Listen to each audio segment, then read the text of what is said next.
mayroong humpahayag ang Senado, ha? Oo.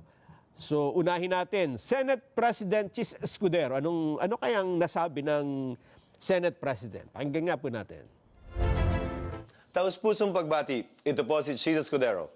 Kaisa po ako ng kapatiran ng Iglesia ni Cristo at gayon din ng buong sambayanan sa panawagan na magkaroon ng tunay na pagkakaisa at kapayapaan sa ating bansa. Kapayapaan at pagkakaisa, dalawang mahalagang elemento upang makamit natin ang ating mga layunin, mithiin, pangarap at gusto sanang makita sa ating bansa at para sa ating mga kababayan. Layuning gumanda at umayos ang ating ekonomiya. Layuning maging abot kaya ang pangunahing mga bilihin. Layuning mabigyan natin ng serbisyong medikal ang pinakanangailangan. Layunin na umunlad hindi lamang ang mga syudad at sentro, kundi bawat sulok ng ating bansa. Hindi natin ito lahat makakamit kung wala po tayong pagkakaisa, kung wala pong kapayapaang nananaig sa ating bansa. Ito po ay makakamit natin sa pamamagitan ng pagsasantabi ng anumang mga personal na opinyon o kagustuhan natin na iba at taliwas sa gusto at opinyon ng ating kapwa Pilipino. Pagsasantabi ng ating personal na mga interes alang-alang sa mas nakatataas na interes ng ating bansa at ng ating mga kababayan. Layunin ko po na umambag, tumulong at magsilbing tulay at daan para makamit po natin ito. Hindi sa malayong hinaharap, pero ngayon at dito mismo. Binabati ko pong muli ang Iglesia ni Cristo, gayon din lahat ng nanguna para magkaroon ng ganitong pagtitipon at panawagan, hindi lamang para sa ating mga leader, pero sa bawat isa sa atin. Maraming salamat po at magandang araw sa inyong lahat. Senate President Chis Escudero. Kaya hindi ko maintindihan yung iba no, na kung saan nila hinuhugot yung kanilang pagtutol sa National Rally for Peace. May nagsasabi na, nako pagka ba sinunod na, tama ba yan na susundin natin yung panawagan sa National Rally for Peace na baguhin ang konstitusyon? Gusto ba nilang baguhin ang saligang batas? Delikado yung ginawa nila na yan. Tingnan nyo, mabuti pa ang Senate President na intindihan kung ano yung layunin ng rally.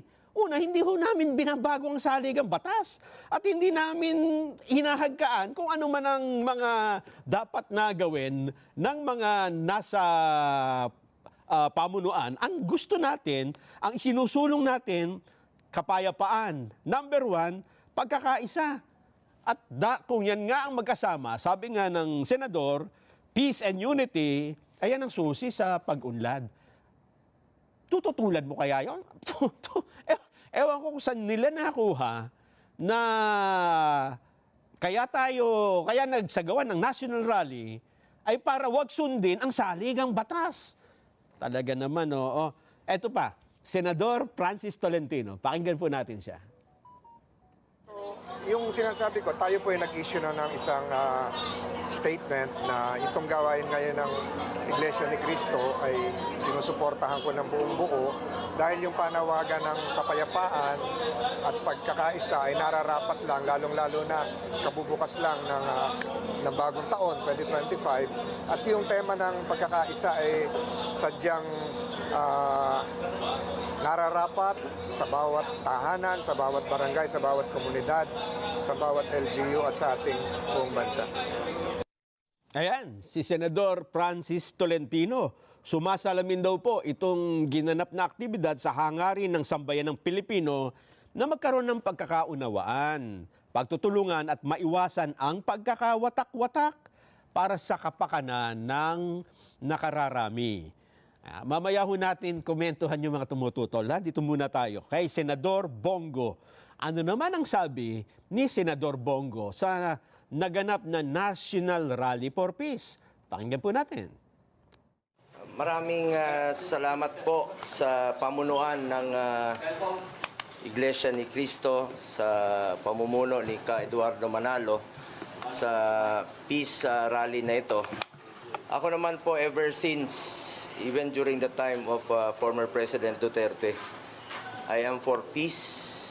Matagal po ako nagtrabaho sa kanya Gusto ko pong ng kapayapaan, peace on earth, peace in our country. Para makapagtrabaho na po tayo, bawat oras, bawat minuto na nasasayang po sa hindi pagkakaunawaan, ang magsasakripisyo po ang taong bayan. Parati kong sinasabi na ang serbisyo po sa tao ay serbisyo po yan sa Diyos. Magkaisa tayo, trabaho na tayo para walang masayang na oras. Ever since, ang stand ko po, kapayapaan. Para makatrabaho na tayo. Para magbenepisyo po yung mga kababayan nating mahihirap na nangangailangan po ng tulong mula sa gobyerno. Sila yung nag-aantay na makapagtrabaho tayo muli. Sabi ko nga, bawat oras, bawat minuto na nasasayang dahil sa hindi pagkakaunawaan, ang Pilipino po yung mga mahirap ang magsasuffer. Pag nagtrabaho tayo, ang makikinabang po yung mga kababayan nating mahirap. Kaya nananawagan po ako, I'm calling for peace. Maraming salamat sa Iglesia ni Cristo sa pagpupulong na ito. Malaking bagay po ito na tayo po'y mamulat at let's buckle down to work. Ibig sabihin, magtrabaho na po tayo para sa kapakanan ng mga kababayan nating Pilipino. Yung mga mahirap, mga pasyenteng mahirap, magtrabaho tayo, magserbisyo tayo ng may malasakit sa kapwa Pilipino. Ayaw ko pong haluan ng politika ito. Hindi naman po ito magpupulong tungkol sa politika. Ayan po, si Senador Bongo. Ito pang isa. Reaksyon naman ni Senador Bato de la Rosa tungkol sa naganap na National Rally for Peace. Pakinggan po natin. Andito tayo para makiisa sa ating mga kapatid sa Iglesia ni Cristo at saka sa ibang mga andito ngayon. May nakita natin, may mga Muslim, may mga Katoliko, may mga iba-ibang mga relihiyon na andito ngayon. Tayo nakikiisa sa ginagawang National Rally for Peace. Ito namang rally nito ay ginagawa para sa kapayapaan, di ba? Lahat tayong Pilipino ay umaasa na makamit ang kapayapaan. So, andito tayo para suportahan yung rally for peace. Well, correct. As said by no less than the President himself. Di ba? Na huwag muna ang sikasuhin itong impeachment at mag-focus muna tayo sa mga ibang priorities, mga problema ng ating bansa. Like problema ng kahirapan and other many more issues na dapat natin na i-resolve. So, andito tayo para magsuporta. Ayan, ang sabi po ni Senador Bato de la Rosa. Ano naman kaya masasabi ni Senador Robin Padilla? Pakinggan nga natin. Ito po ay parang maaantala lang po ang kaunlaran natin dito sa impeachment. At malinaw din po ang sinabi naman ng Ombudsman. Napakalinaw po ng sinabi ng Ombudsman na wala silang nakikitang mali sa ginawa ng pangalawang Pangulo. Ito po ay talagang malinaw na politika. At yan naman po ay hindi kabigla-bigla. Dito po sa ating bayan, hindi na po tayo nag-mature pagdating sa politika. Kaya ito po sana, ito pong pagkakataon na ito na pinagbubuklod po tayo ng Iglesia ni Cristo. Hindi naman po ito usapin ng religion. Ito po ay sama-sama tayo bilang mga Pilipino. Nandito po ako bilang isang Muslim. Ako po ay sumusuporta sa hakbangin na ito. Panahon na po para tigilan na po natin ang napakaagang politika. Kaya po 2025 pa lang nagkakaganito na tayo.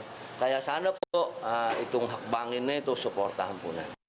Ayan. At dahil po itong National Rally for Peace, ang main venue ay sa Quirino Grandstand sa lungsod ng Maynila, nagpahayag din po ng kanilang reaksyon dito ang punong lungsod at yung isang dating punong lungsod. Nagpapaligsahan sila. Ha? Pakinggan ho natin sina Manila Mayor Hani Lacuna at ang dating Mayor ng Maynila, Isko Moreno Dumagoso. Pakinggan nga po natin. Ay unang-una po, ang lungsod ng Maynila po ay ang host city po para sa ating National Rally for Peace. Kami po ang nahingan po ng koordinasyon ng ating po mga kapatid na sa gayon po ay maging payapa po itong ginagawa nating National Rally for Peace. Kami ay nakikiisa sa panawagan ni Pangulong Bongbong Marcos at ng ka Eduardo B. Manalo na magkaroon ng kapayapaan at pagkakaisa sa ating bansa. Na siya na naman din layunin ng maraming liderato sa buong bansa. Na magkaroon ng panatag na pamumuhay ang tao dahil sa pagkakaisa at kapayapaan.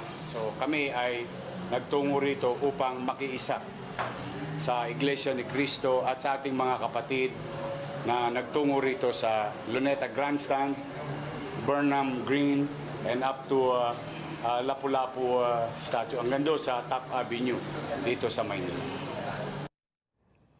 Ayon, si Mayor Hani Lacuna at si dating Mayor Isko Moreno.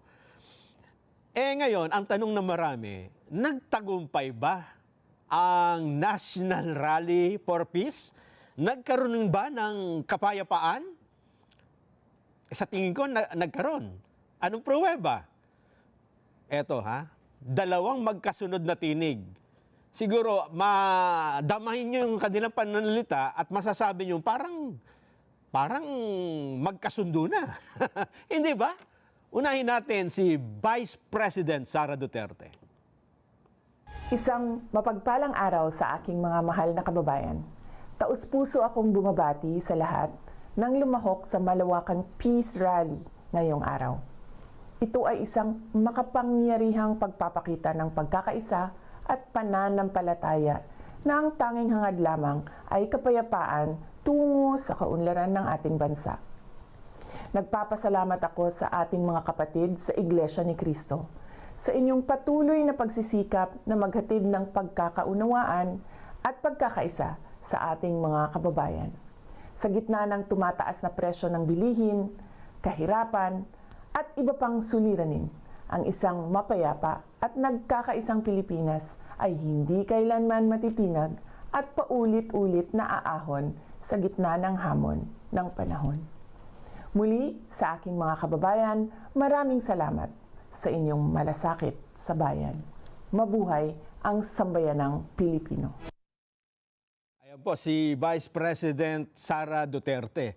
Ano naman kaya ang reaksyon ng Pangulong Bongbong Marcos? Ang sabi ba niya, papalagan ko yan. Hindi pwede yan. Tingnan nga ho natin, pakinggan natin ang Pangulo ng Pilipinas, Pangulong Ferdinand Marcos Jr.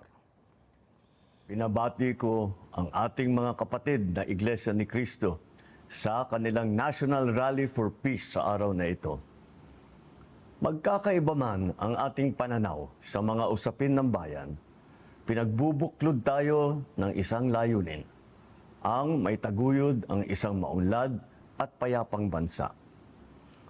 Nawa po ay magbunga ng higit na pagkakaisa at pagkakaunawaan sa ating bayan ang pagkikilos na ito.